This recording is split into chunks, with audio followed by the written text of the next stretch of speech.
الحمد لله رب العالمين، والصلاة والسلام على سيد الأنبياء والمرسلين وعلى آله وأصحابه أجمعين. أما بعد، فقد قال الله تبارك وتعالى في القرآن المجيد: أعوذ بالله من الشيطان الرجيم.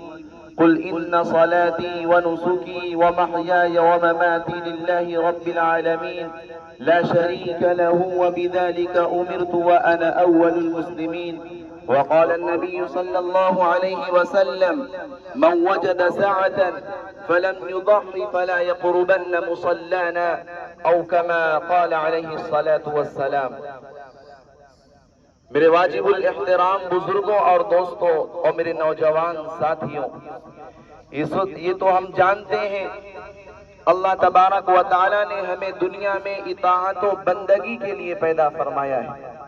عبادت اہل اسلام کا تشخص ہے، ریاضت مسلمانوں کا امتیاز ہے، اور جو شخص خدا ترس ہوتا ہے وہ اللہ کا مقرب اور محبوب ہوا کرتا ہے.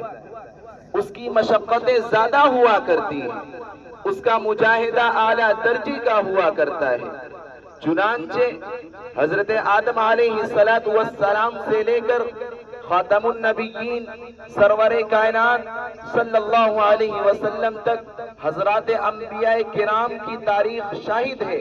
حضرات انبیاء کرام نے اللہ کے راستے میں جتنی تکلیفیں اور مشقتیں جتنی اٹھائیں، کسی اور نے اس کی جھلک بھی نہیں دیکھی.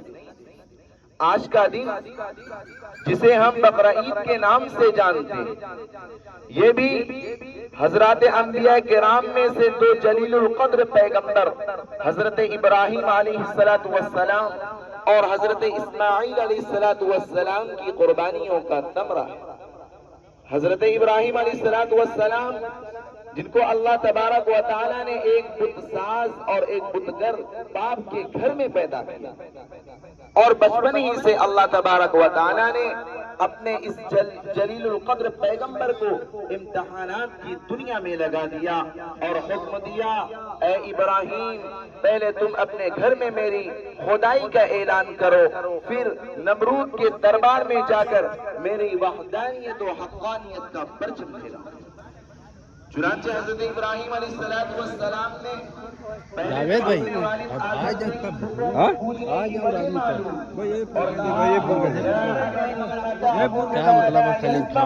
ولا يبصر ولا يغني عنك شيئا.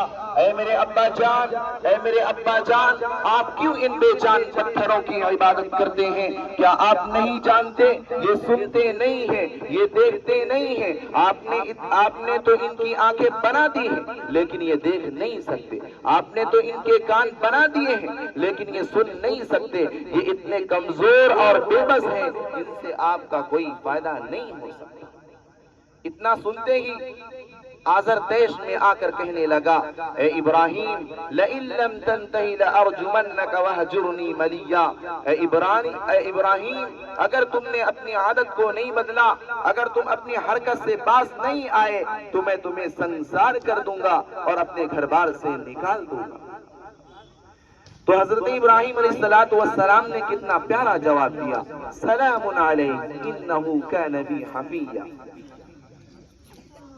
کہنے لگے: اے میرے ابا جان، اس میں کون سی بڑی بات ہے؟ اس میں کون سی بڑی بات ہے؟ آپ مجھے گھر بار سے نکال دیں گے، اس میں کون سی بڑی بات ہے؟ میں تو اپنے مالک کی حقیقی کی تلاش میں دنیا اور اس کی تمام چیزوں کو قربان کر دوں گا، اور آپ ابھی تک میری تمام ذمہ داریوں کو بخوبی نبھاتے آئے ہیں، اس لیے میں اپنے رب سے آپ کے لیے مغفرت کی درخواست کروں گا. میرا رب بڑا ہی مہربان ہے، بڑا ہی معاف کرنے والا ہے.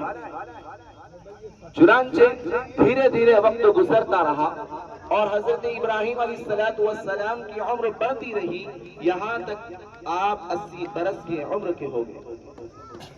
اور اللہ کی قدرت میں غور تو کیجئے، ابھی تک آپ کے یہاں کوئی اولاد نہیں تھی، آپ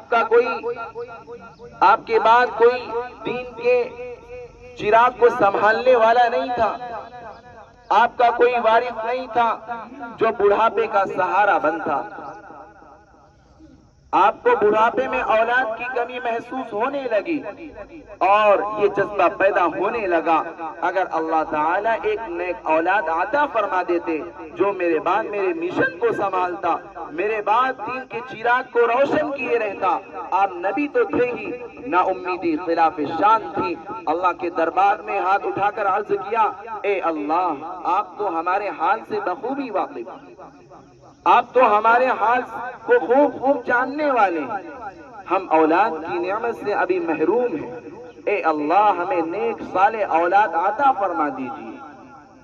اللہ تبارک و تعالیٰ نے حضرت ابراہیم علیہ السلام کی اس دعا کو قبول فرما لیا اور قرآن میں اعلان کیا، فَبَشَّرْنَاهُ بِغُلَامٍ حَلِيمٍ، اے ابراہیم تو نے ہم سے نیک اولاد مانگی تھی، ہم اس کو نیک بنانے کے ساتھ ساتھ بردبار اور حلیم بھی بنائیں، کیونکہ اسے بھی امتحانات کی وادیاں طے کرنی ہے۔ جب ہم اسے بردبار بنائیں گے تو امتحان کی وادیاں آسانی کے ساتھ طے کر دیں گے۔ حضرت اسماعیل علیہ السلام کی ولادت ہو گئی، دھیرے دھیرے وقت گزرتا رہا، کیونکہ وقت نہیں ہے، بڑے اختصار سے بیان کرنا ہے۔ دھیرے دھیرے وقت گزرتا رہا، یہاں تک کہ آپ اس قابل ہو گئے کہ آپ اپنے والدین کی خدمت کریں، یہاں تک کہ آپ اس قابل ہو گئے اپنے ماں باپ کے کاموں میں شرکت کریں، لیکن اللہ کو کچھ اور ہی منظور تھا۔ اللہ تبارک و تعالیٰ نے حضرت ابراہیم علیہ السلام کو حکم دیا، اے ابراہیم، اپنے لخت جگر، اپنے نور نظر یعنی اپنے بیٹے کو یعنی حضرت اسماعیل علیہ السلام کو میری راہ میں قربان کر دو۔ ذرا غور تو کریں، ذرا تصور تو کریں، کس کی قربانی کا مطالبہ کیا جا رہا تھا، کس کو قربان کرنے کو کہا جا رہا تھا؟ وہ بیٹا جس کو حضرت ابراہیم علیہ السلام نے بڑھاپے میں مانگا، وہ لخت جگر جس کو جو آنکھوں کا تارا تھا، جو نور نظر جس سے جو والدین کا سہارا تھا، لیکن حضرت ابراہیم علیہ السلام نے حضرت اسماعیل علیہ السلام کے سامنے بیان کیا اور کہا، یا بنی انی ارا فی المنام انی اذبحک فانظر ما ترى، اے میرے لخت جگر، اے میرے نور نظر، میں نے خواب میں دیکھا کہ میں تمہیں اللہ کی راہ میں قربان کر رہا ہوں، تو دیکھ تیری کیا رائے ہے، تو کیا رائے ظاہر کرتا ہے؟ تو حضرت اسماعیل علیہ السلام نے کتنا پیارا جواب دیا، یا ابت افعل ما تؤمر ستجدنی انشاء اللہ من الصابرین، اے میرے ابا جان، آپ میری رائے کیوں معلوم کرتے ہیں؟ آپ اس کام کو کر گزریے جس کو اللہ تبارک و تعالیٰ نے آپ کو کرنے کا حکم دیا ہے، آپ میری رائے کیوں معلوم کرتے ہیں؟ آپ مجھے عن قریب صبر کرنے والوں میں سے پائیں گے۔ جب حضرت ابراہیم علیہ السلام کو حضرت اسماعیل علیہ السلام کے جواب سے اطمینان ہو گیا تو حضرت ابراہیم علیہ السلام نے حضرت اسماعیل علیہ السلام کو قربان گاہ کی طرف لے کر چل پڑے۔ ادھر وہ چلے، ادھر شیطان آ نکلا۔ شیطان حضرت حاجرہ کے پاس آیا اور بھڑکانا چاہا، حضرت ابراہیم علیہ السلام کے خلاف بھڑکانا چاہا، ادھر ناکام ہوا تو حضرت ابراہیم علیہ السلام کے پاس آیا اور کہنے لگا، ارے میاں کہاں جا رہے ہو؟ ارے میاں کہاں جا رہے ہو؟ کس کو قربان کرنے کے لیے جا رہے ہو؟ بھلا باپ اپنے بیٹے کو قربان کرتا ہے؟ یہ اللہ کا کیسا فیصلہ ہے؟ اللہ کا فیصلہ نہیں ہو سکتا، یہ اللہ کا فیصلہ نہیں ہو سکتا۔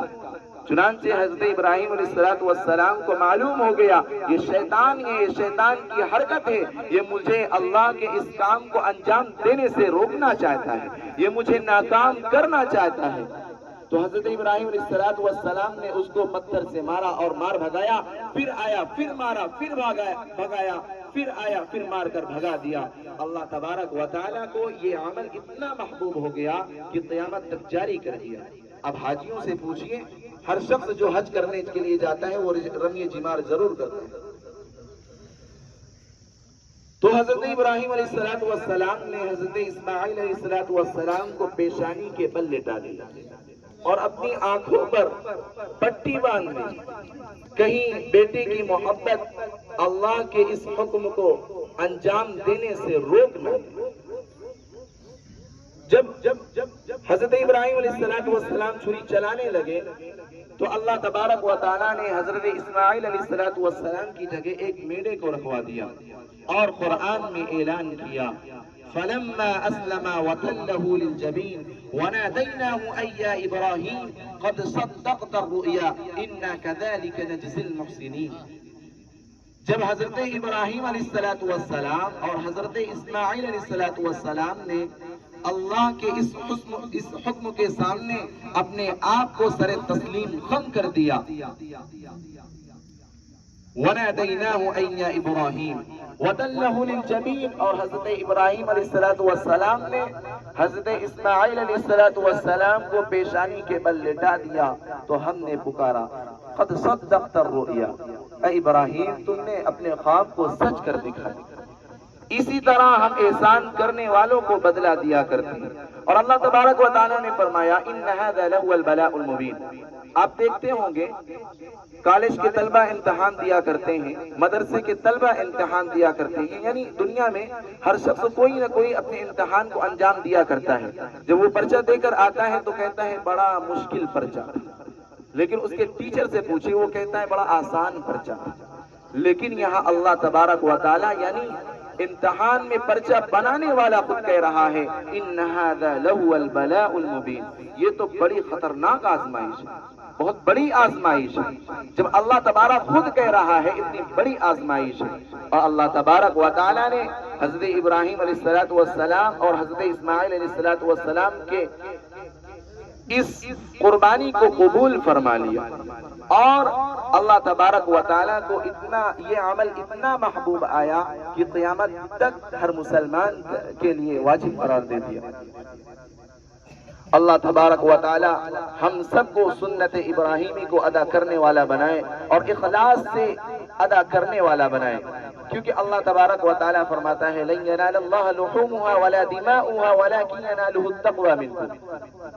اگر آپ یہ سمجھتے ہیں ہم مہنگا جانور خرید لیں اور دکھاوا کریں تو ہماری قربانی اللہ کے یہاں زیادہ محبوب ہوگی، یہ ہرگز ایسا نہیں ہے.